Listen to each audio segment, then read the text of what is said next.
हर हर महादेव दोस्तों।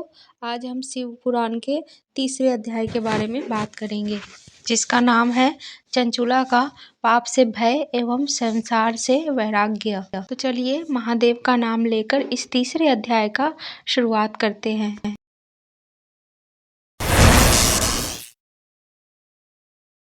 इस कथा को आप ध्यान से सुनिएगा और समझिएगा। इस कथा से हमारे जीवन में भी बहुत से सुधार आ सकते हैं। यहाँ पे सूत जी शौनक जी से कहते हैं कि एक समुद्र के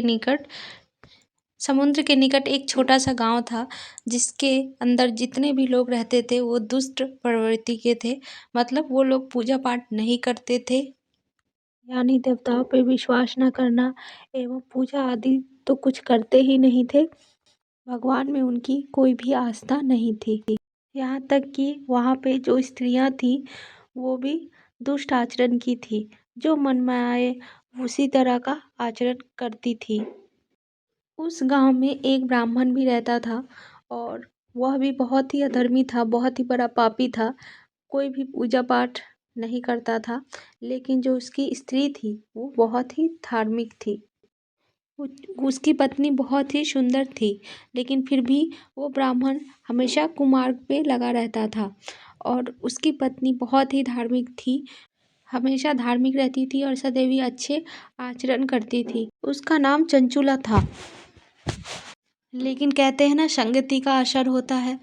तो अपने पति को अधर्मी देखते देखते उसके भी धर्म का नाश हो चुका था। अब चंचुला भी अधर्म करने लगी थी और वह कोई भी पूजा पाठ और धार्मिक कार्य नहीं करती थी। देखते देखते कुछ समय बीत गया। कुछ समय जाने के बाद उस ब्राह्मण की मृत्यु हो जाती है। उसके बाद उसे नर्क की प्राप्ति होती है और नर्क में बहुत समय तक दुख भोगने के बाद विंध्याचल पर्वत पर उसे एक पिशाच योनि में जन्म लेता है। अपने पति के मृत्यु के बाद चंचुला अपने बच्चों के साथ रहने लगी। एक दिन जब एक पर्व आया तो वह नदी में स्नान करने के लिए गई। उसके बाद वह यहाँ वहाँ घूमने लगती है और घूमते घूमते एक मंदिर के बाहर पहुँच जाती है, जहाँ पे उसे एक ब्राह्मण दिखता है। वहाँ पे ऋषि कथा को सुना रहे थे और कह रहे थे कि जो भी स्त्री गंदे आचरण करती है, कोई भी धार्मिक कार्य नहीं करती है, उसे युगों तक पाप भोगना पड़ता है और इसी के कारण उसे यमलोक में बहुत ही पीड़ा दी जाती है। और ऐसे स्त्री अपने जीवन में या फिर मरने के बाद भी कभी भी सुखी नहीं रह सकती। यह सुनकर चंचला बहुत ही घबरा गई।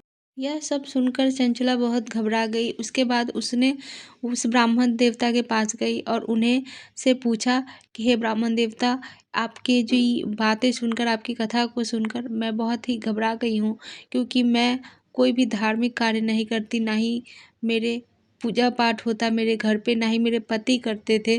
और अभी मैंने आपकी जब बातें सुनी तो मुझे बहुत ही घबराहट हो रही है।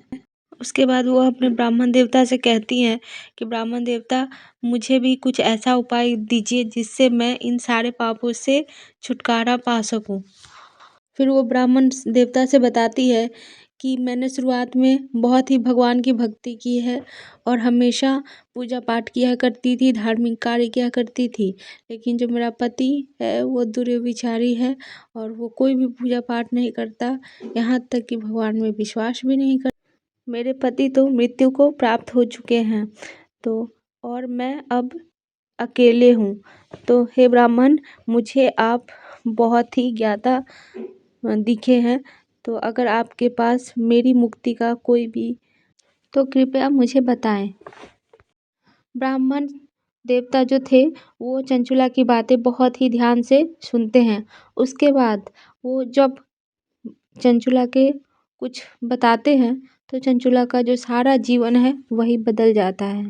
तो दोस्तों, यहाँ पे ही तीसरा अध्याय समाप्त होता है। तो दोस्तों, अब आप भी इस बारे में सोचिए कि आखिरकार गुरुदेव ने चंचुला से क्या कहा होगा, जिसके सुनते ही उसकी सारी मनोकामना पूर्ण हो गई। तो मिलते हैं नेक्स्ट वीडियो में। तब तक के लिए जय श्री राम, जय हनुमान, हर हर महादेव।